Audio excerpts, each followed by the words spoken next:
So statues are coming down across the United States, globally. Slave traders, King Leopold, author of Genocide in Congo. It's really interesting to me because, of course, of course, there shouldn't be monuments to terrorists and slave traders and, the founder of the Klan or Christopher Columbus for that matter.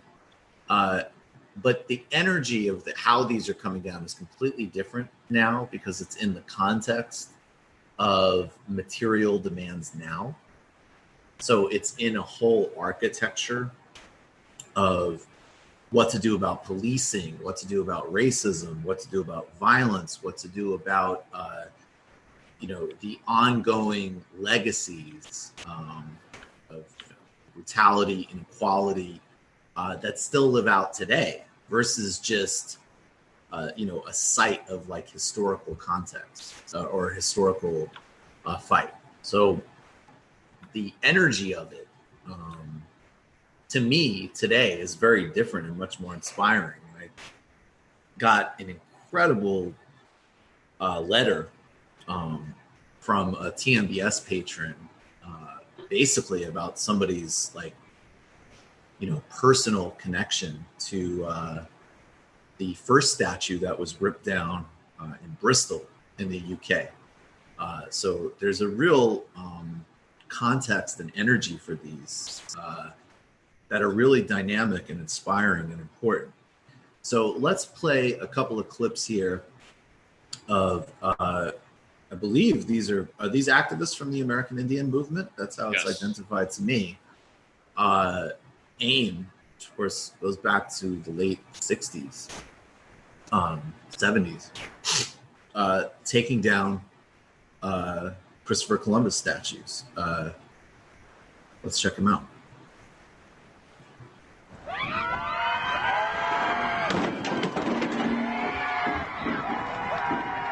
It's a hollow clang. Yeah. It was very anticlimactic. I love all the physics sort of knowledge we're learning about how to tie a rope high up on the statue, just to use, the physics of the top of it. We're learning a lot. Mm-hmm. It's like Angry Birds, but in real life. Educational phase. Is there another one? Oh, okay. This one.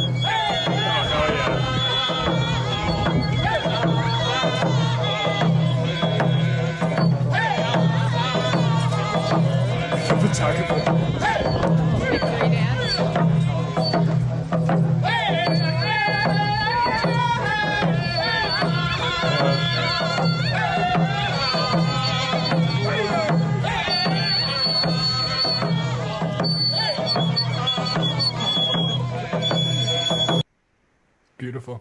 Nice. It's beautiful.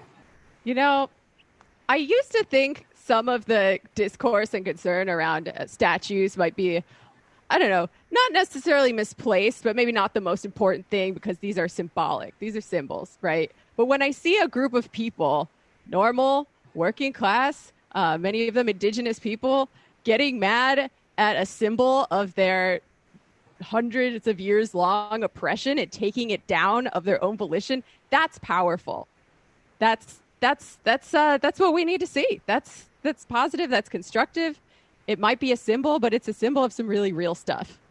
And it's also connected. I mean, it's connected to something that's happening right now. It's a whole sets of demands right this second.